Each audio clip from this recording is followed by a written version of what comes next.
તળાવના પાણીમાં લાઠી મારવાથી પાણી ભેગું થઈ જાય છે પાછું, એમ દરેક સમાજે એક સાથે શ્રમ રાખી અને જીવન જીવવું પડે. એટલે રવાડી સમાજના આગેવાનો પણ એવા ખરાબ ના હોય કે એમને આપણી દીકરીને પાછી આપવા માટે પ્રયત્નો ના કરતા, એ પણ કરતા હશે. પણ આપણે સૌએ આપણા સમાજના 64 કોણના જે આગેવાનો છે એમની સાથે રહી એમને બળ પૂરું પાડી અને આ ચૂંટણી ભરે સુલેહ કરી અને આનો ઉકેલ લાવે. એક બીજી વાત કે આટલા બધા મોટી સંખ્યામાં ભેગા થયા છે ત્યારે આપણા સમાજના યુવા ધનને સારા રસ્તા લઈ જવું હોય, દીકરીઓને સારી ભણાવવી પડે અને એના માટેના ભાભરમાં પણ સંકુલ છે, પાલનપુરમાં પણ સંકુલ છે, આ રીતે ગાંધીનગરમાં પણ પહેલા સંકુલ બનાવ્યા. આ રીતે સંકુલો દ્વારા આપણી દીકરીઓ શિક્ષિત બને, આપણી દીકરીઓ આવી રીતે ક્યાંય ભોળપણમાં છોકરાઈને આવું ના બને એના માટે સમાજની જાગૃતિની પણ જરૂર છે. એટલે આપણે સૌએ ના બોલે ત્યારે પછી બીજી વાતો કરવાની હોય.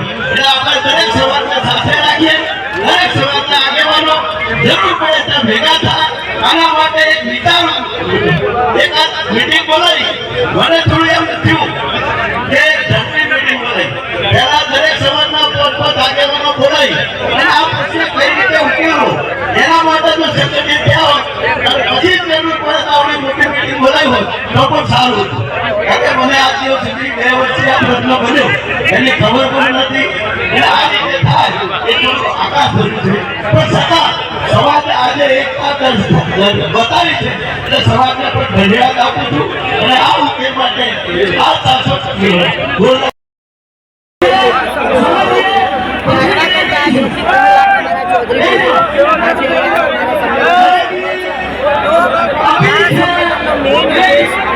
સમાજની દીકરી બીજા અન્ય સમાજમાં જતી હોય તો આપણે જો અન્ય સમાજની દીકરી પાછી આપી શકતા હોઈએ તો અન્ય સમાજ આપણી દીકરી કેમ પાછી ના આપી શકે?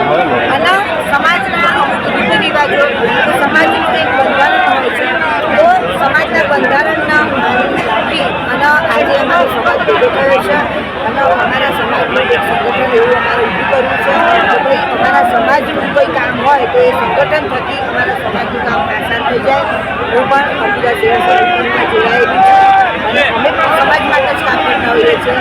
અહીંયા સમાજની બેન દીકરીઓ છે બોર્ડરની હું અરવલ્લી જિલ્લાના બાયડ તાલુકાની તો અહીંયાની છોકરીઓ અને છોકરાઓ પરીક્ષાઓ આપવા માટે આવતા હોય છે જે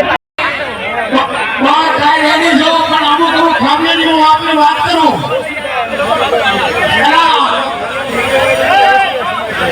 હવે પહેલા પગલું મારું કહેવું છે કે ચૌધરી સમાજને કોઈ પણ હાથી ભાગીઓ રાખો, નવો સ્નેહ કરો, એ પેલું તમારે ઘરથી કરવું કરી અને સંબંધો રાખવું.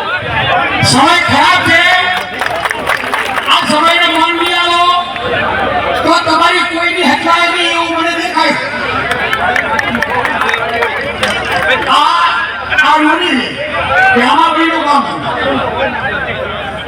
આની અંદર કેટલી મર્યાદાઓ હતી જેટલી અમારે આખી જિંદગી કઈ પેઢીથી આગેવાની કરી આવા ભ્રષ્ટાચાર બનાવે